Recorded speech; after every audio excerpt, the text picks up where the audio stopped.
Okay, hello again, everybody. I'm on a roll. I can't stop making videos. I made a couple yesterday, and I was pleased with how they came out. So I thought I would take a walk today, kill two birds with one stone, and yap it up again. But we're on the heels of the Kamala interview with Fox News and Brett Baer, and it's interesting how we perceive things differently, the left and the right, or the liberals and conservatives perceive things differently. But I felt like it was a train wreck for Kamala Harris, and then after some comments from Brett Baer about how her campaign was, kind of, his original plan was to start the interview at 5 and then quickly turn some of the interview around and get it on the his 6 o'clock show. And he was talking about how they were kind of delayed it and they never got underway until like 5:17, and that made it impossible to get it on his show. And then when they were about he only got in like 4 or 5 questions, right? And she was just filibustering and not answering the questions. And then they were like 20 minutes into it, and they said he had 4 people in her campaign saying, "We got to wrap it up. We got to wrap it up. We got to wrap it up." Before she makes it's too much of a blunder. They didn't say that, but that's what I'm thinking.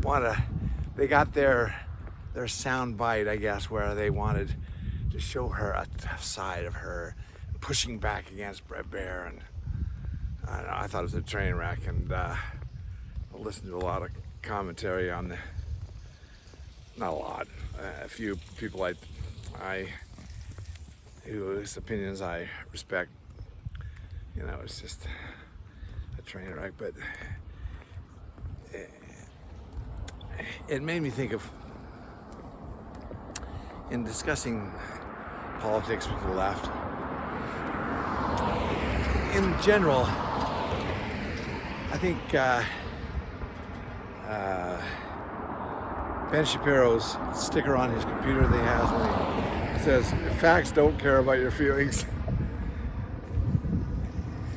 And it's the exact opposite I get from the left. They care more about feelings than facts. How does it make me feel? How do I feel as a man pretending to be a woman? The left makes me feel good about that. How do I feel about, unvetted immigrants coming across the border unvetted? Well, no, it makes me, I feel better when we just have the open door, right? I don't know, it's just, we care about feelings, not facts. That's the whole impression I get of the entire left, or the current Democratic Party, the mainstream, those that haven't left, the Kennedy Democrats that haven't left it already. So it's just, oh my heavens. And then just a word about my neighbors. I said a couple of Kamala signs came down. I guess it was temporary. There's still one that was up before. It's not up now. I don't know what the reasoning is, but the other signs that I had noticed are back up, and probably because we just had that interview. And so a lot of things are going on. Let me see. I had a couple things I wanted to talk about.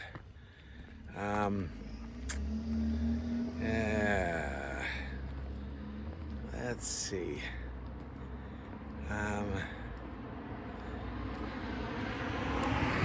Anyways, it's cool to a whole lot down just since yesterday. It's really cool now.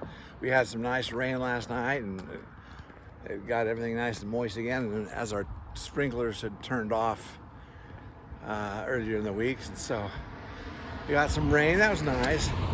It's a lot cooler, and I didn't bring a jacket with me now, but I probably should have. It was a whole lot cooler. Anyways, let's see. Did I want to say something about? Oh yeah, the church and this, my church and this overemphasis on feelings. You know, rather than preach the word, what Christ said, you know, all the,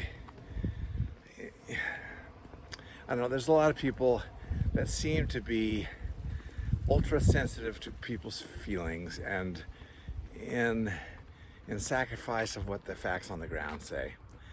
And that disturbs me a little bit.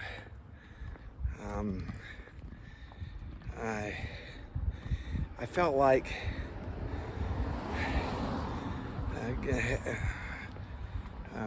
talking back about the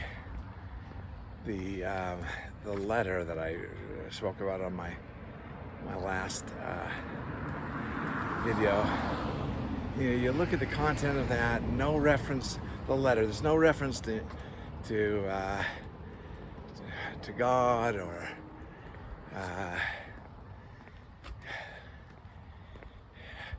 revelation or Christ's commandments or following the Spirit. It seemed to me to be mostly a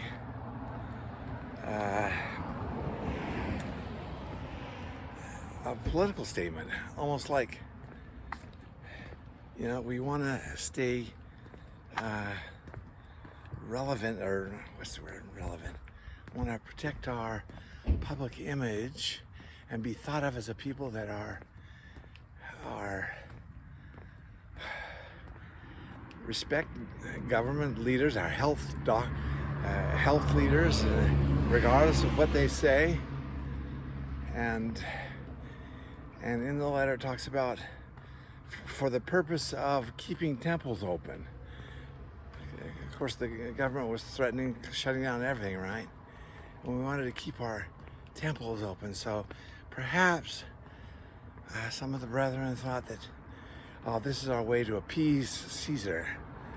Appease Caesar by saying, look how compliant we are, and we'll get behind this campaign to everyone have a medical procedure that our own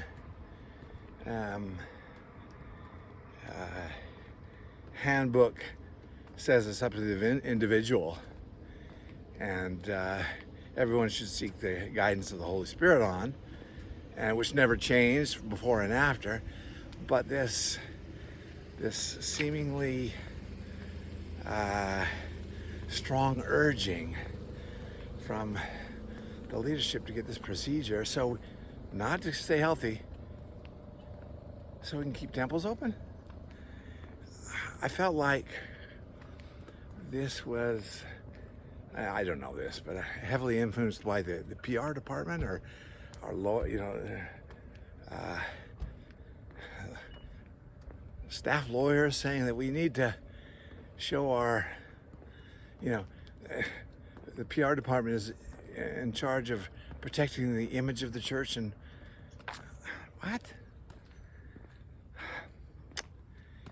Anyway, so, I wanted to talk about a person. I used to work at Honda back in Ohio, and there was a guy there, a nice guy, but this guy had and he was just climbing the ladder amazingly, and oh my heavens. I heard years after I left, he ended up getting fired. And maybe this is why, but he had this political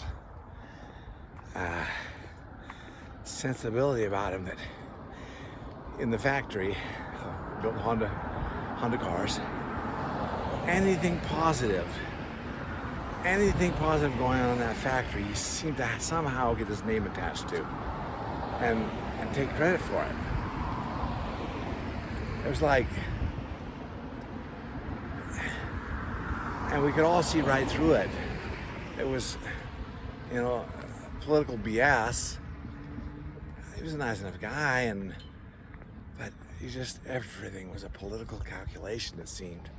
And that's the sense I get from Kamala Harris. It's like, and I don't even know if she's that savvy, but the people behind her, like the Nancy Pelosi's and the Barack Obamas and everything, it's like everything is a political calculation. And the truth be damned, it was like that, who was it, the Mormon senator from Nevada who was a Democrat back when Mitt Romney was not elected for president. And he said he was spreading lies about President Romney. And when asked about it, he said, well, he didn't get elected, did he? In other words, there's the justification right there. Whatever it takes. And I heard a similar comment just the other day from Nancy Pelosi about this. She said politics is more like a decision. We have decided that no matter what happens, we're not going to let President Trump step foot back in the White House as the president. And we've made a decision. It's not about the election process. It's not about winning fair and square and free elections. No, we made a decision. That's a political calculation. That they made the decision. He's not going to step back in the White House. And regarding putting the knife in President Biden's back, which, it was a calculated decision by the DNC higher-ups that running Biden as a candidate was too risky, and we made the decision that Donald Trump's never going to step foot back in the White House. So, darn it, we had to pull Biden and install Kamala with no primary, no nothing, not one vote. But it's not about the political process. It's not about the voice of the people. And then all the while they're accusing Donald Trump of destroying democracy, being the greatest threat to democracy.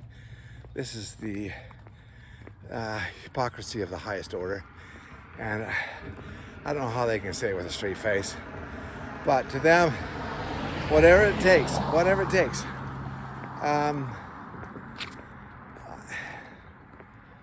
So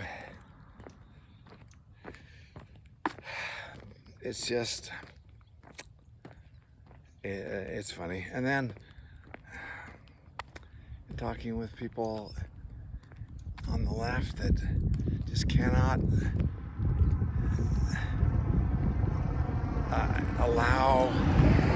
entertain the thought of electing Trump. When you make a list of all the issues, that doesn't faze them. You know what phases them, or at least they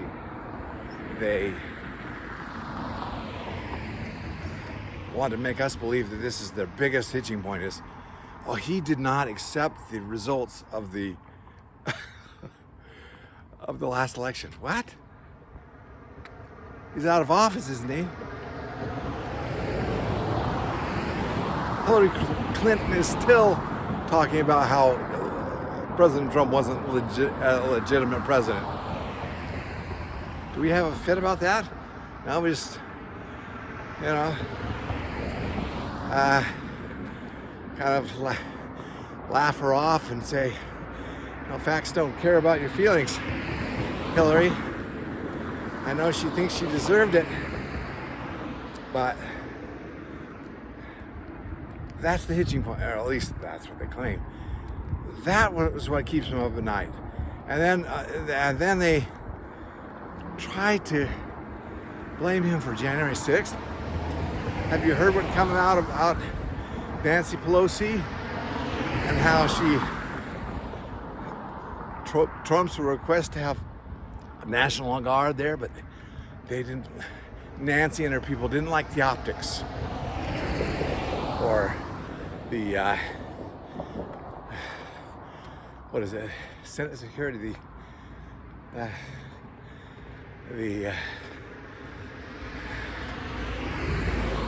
House police, was it?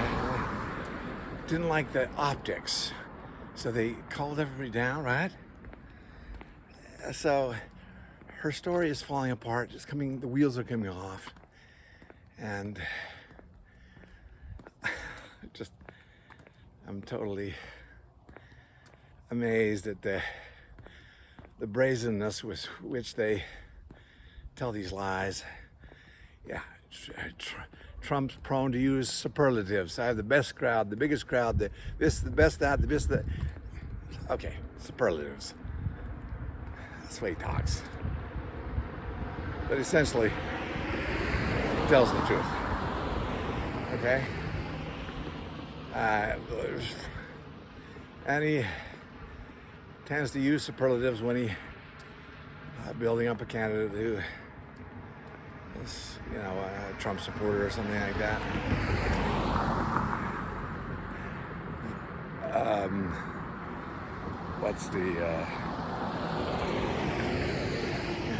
He tends to exaggerate a little bit and stuff like that. But the core issues are true. And anyways, I see it's gone 17 minutes. But anyways, so